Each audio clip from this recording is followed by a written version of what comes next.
Out here performing ovulation. Here's Usman doing it right now. I'm telling you right now, he cheats. He like does two at the same time. I wish I actually had started this video earlier so you can see. He does two at the same time. He's like rinsing his mouth while like doing everything else. I don't know how you pulling that like off. I'm not even that coordinated to do that. I'd drown myself. Purpose of ovulation, though, on a serious note, is the of cleansing of your mind, your body, the soul, before you go before Allah in prayer. It's time for prayer. So, um, when you're having problems with your salah, with your prayer, or your time before God, it typically starts with your ovulation. Now, that's of course what was been told me, and it has applied. Now, what I have started to think about more is the more things I learn about different forms of ovulation, like some people wash up to the elbow, some people take it up higher than that. And they say that basically every place that's been washed in ovulation, it becomes white or shines out unto Allah. Now, the question I have is then, if we got the opportunity, why not we do the bath of Janab or Gohurs? Just go ahead and cleanse everything. Personally, that's what I prefer. Typically, why I go and take a shower and get everything cleaned up. The beautiful part about being in Islam is that it is an individual walk, and it allows for room between you, the Muslim, and Allah to develop that deen. So if you start off here, awesome. You start off, and then you have to do the bath of Janab, depending on what the situation is. You know what those are: sexual conduct, things of that nature, before services on Friday, all that.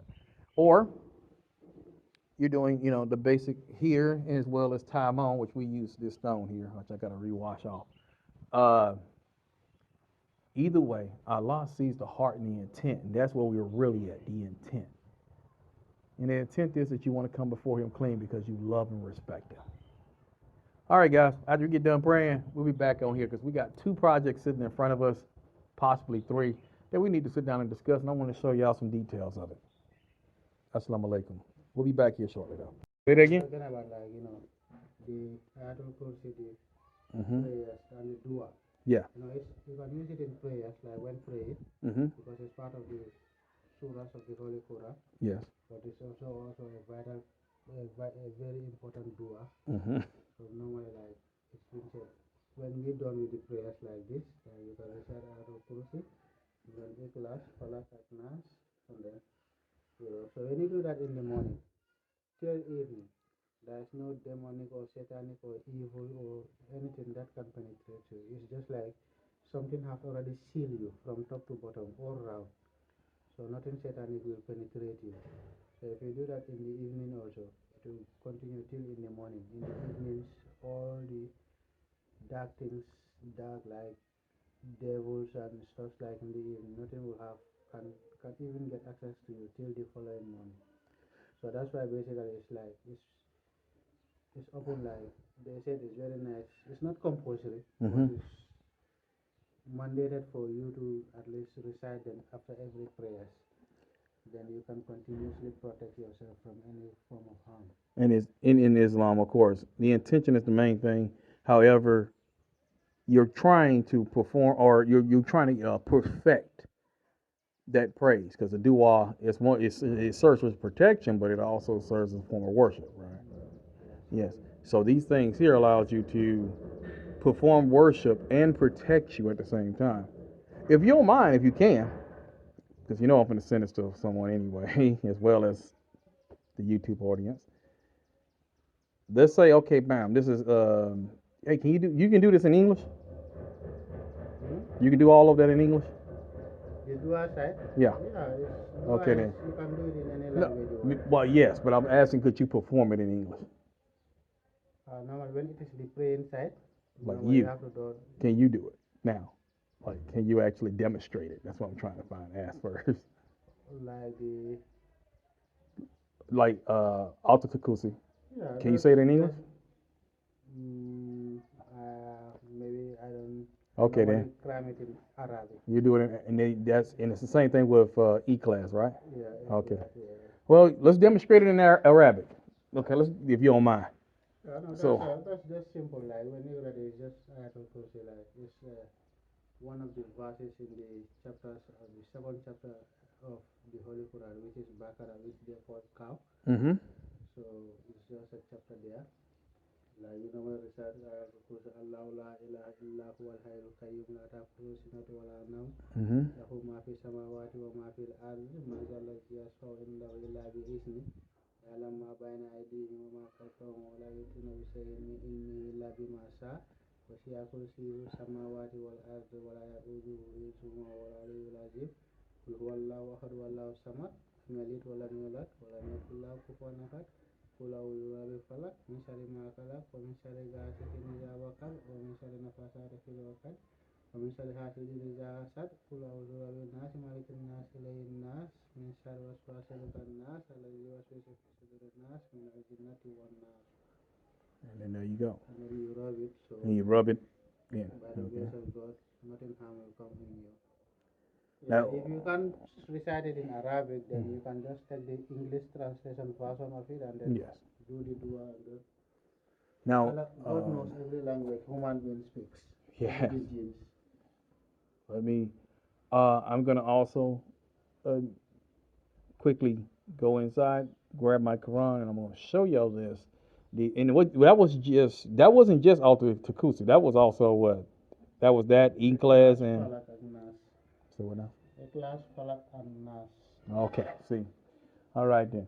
So what I'm going to do. Hopefully y'all will see it in here, but if not, I'm going to later go and take pictures of those in English and put those in the video, so you'll be able to go back and look at those. But that is what you do there for as a high level protection and a worship unto Allah, normally at the start of your day. And we know this will be definitely either before sunrise or after sunrise, not at sunrise. All right. Okay, guys, we're going to go ahead and take a look at this here.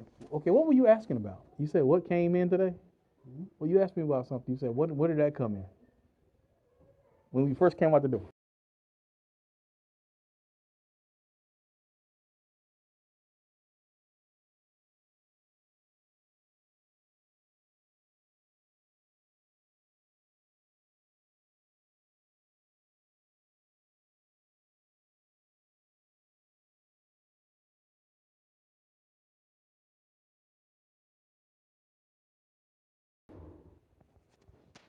Now talking about the.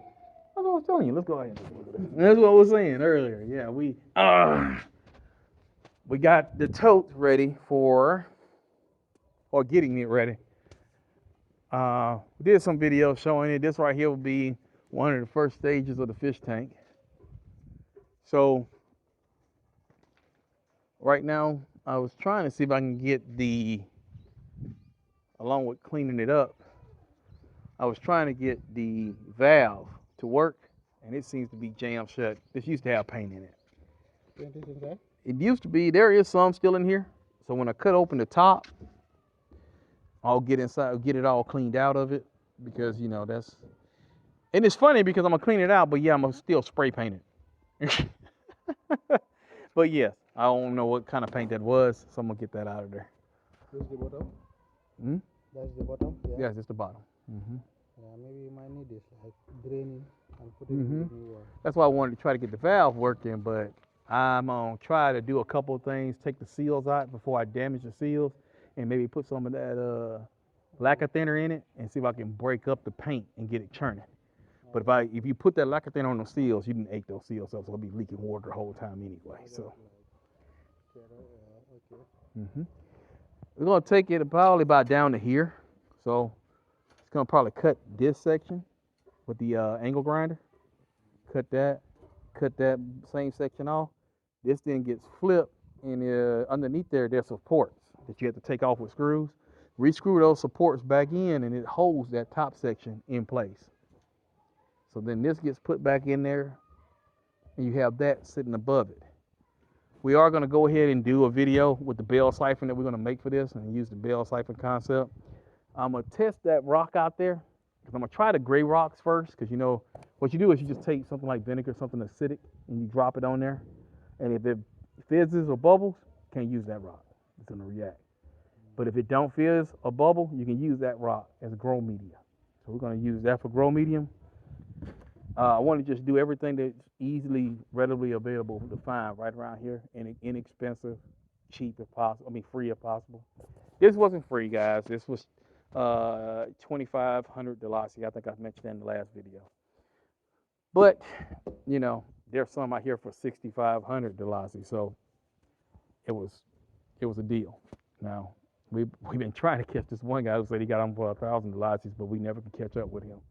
So anyway, we're looking at probably doing a stage, 3 stages, starting back there and coming forward, and using what was going to be the fish pond, using those drop downs. If you notice, it's actually drop down, everybody, as a form of allowing the water to flow, drop off, pick up air, and drop into the tank. The bell siphons already on here going to be giving you a lot of air, but then also having that extra waterfall effect. Once we get done cleaning these up, making them look nice and everything, you'll actually see us change the whole setup and actually make it look like a natural waterfall. You may see some wood, sticks, stones. We may even mess around here and do that tile you see on the ground over here. But at that stage, you'll see us go through that. We have video ready for that. So, like I said, you want to get your hands really dirty, that means we start on the van. But it's kind of hot right now. You sure you want to start there? Your hands are not going to be that dirty here. I mean, we're going to have to reset the timing. Not reset the timing. We're going to do the timing and change the timing of the injection pump.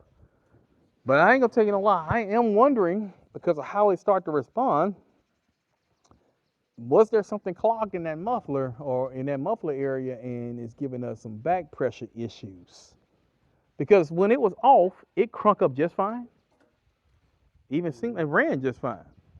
But don't get me wrong, the injection pump could have just been a little off still.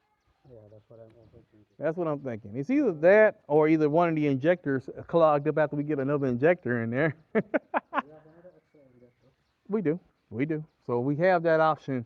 So we got a couple of things to look through here, guys. This right here is a Volkswagen Transporter T4. They use them out here. They call them 18 passengers. It's a nice, cozy, big van, highly reliable machine. It's just that the problem with Volkswagens, of course, when you have a problem, you got a problem.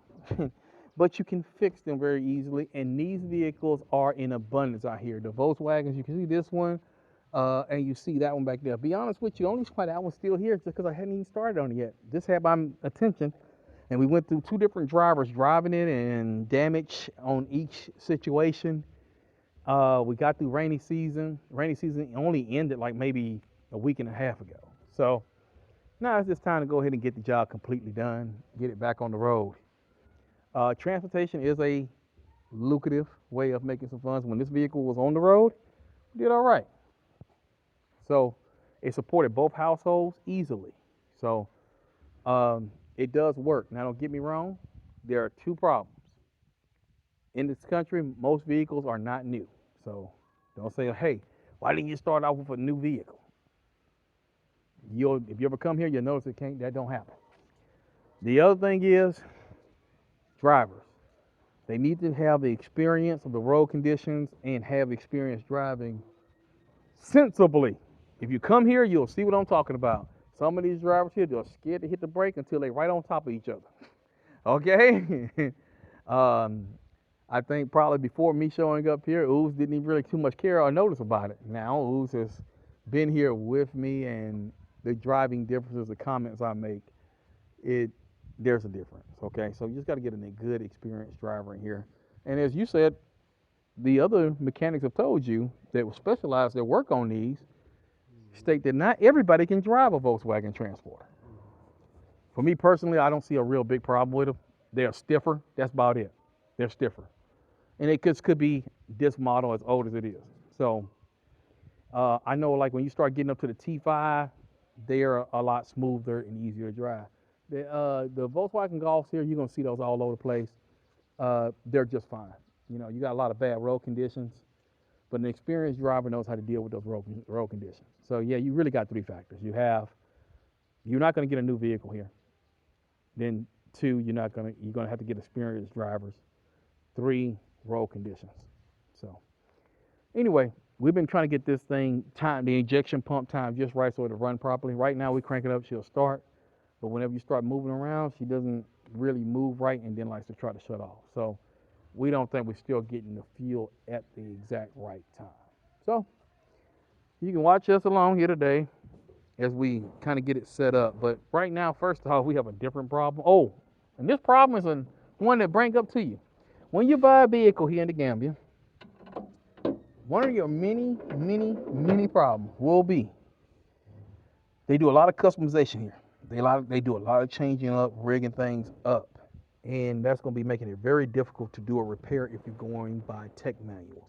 You do need to know the basics on mechanicking to understand how a vehicle works, to come behind someone who, in like in this case, there should be an alternator sitting right here.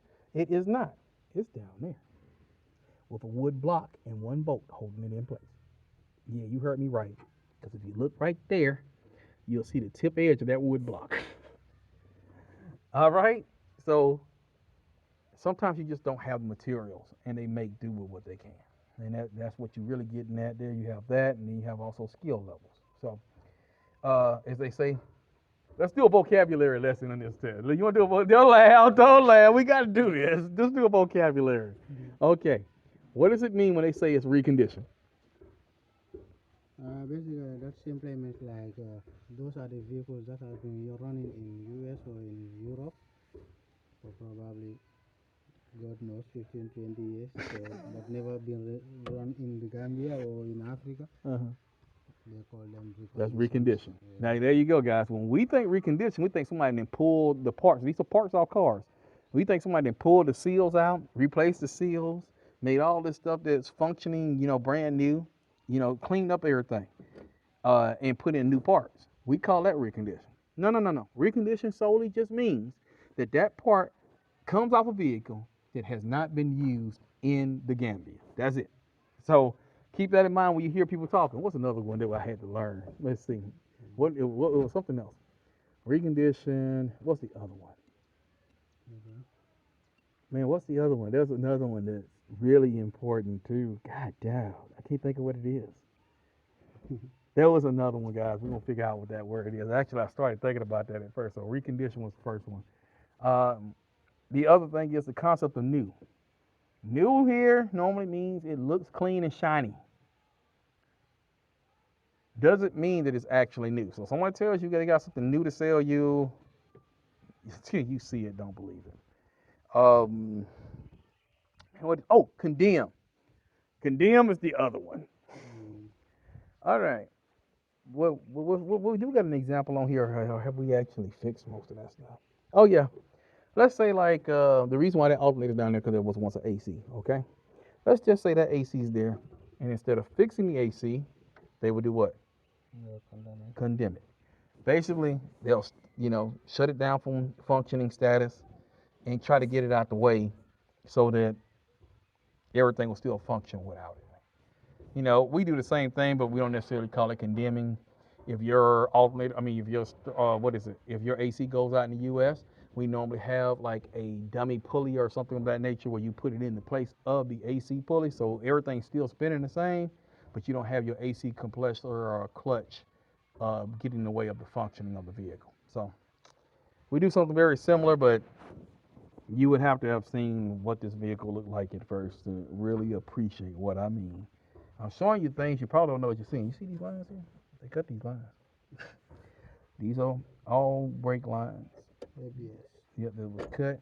Then they put a different type of master cylinder on here. Normally one from that. By the way, this is also called a golf van here. Now you can't find it online to say that, but here they call this a golf van.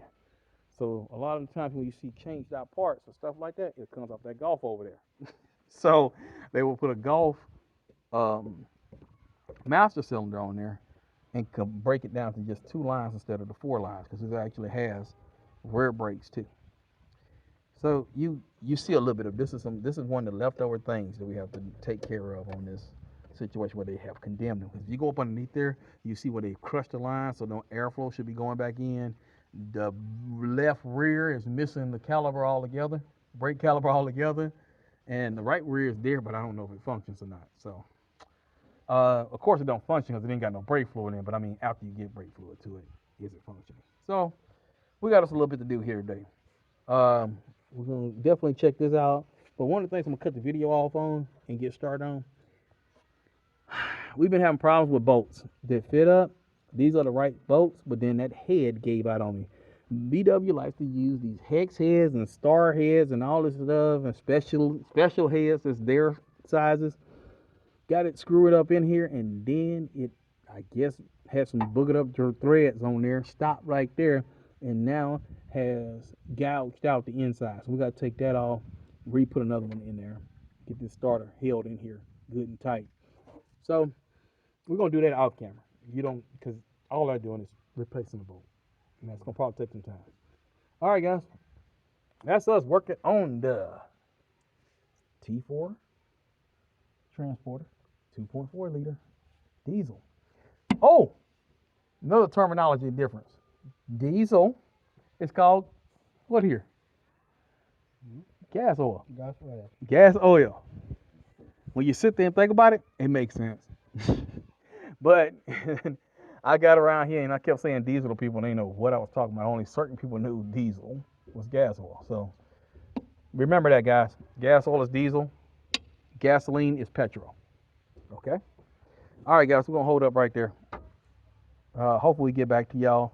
But I hope it don't take too much energy to take that bolt out. Because I did put it in there pretty tight before everything went south. So we're going to have to use the jump. I think the grip pliers on it probably to get that out. All right. Y'all have a good day if this is the last time. Well, no, you won't be the last time. We'll just clip you into another video. But hopefully you get to show you some things on this. Oh, by the way, what I mean by that condemning stuff, like all the sensors, they pretty much condemned all that. That head, that dashboard looked like a Christmas tree. It just lit up.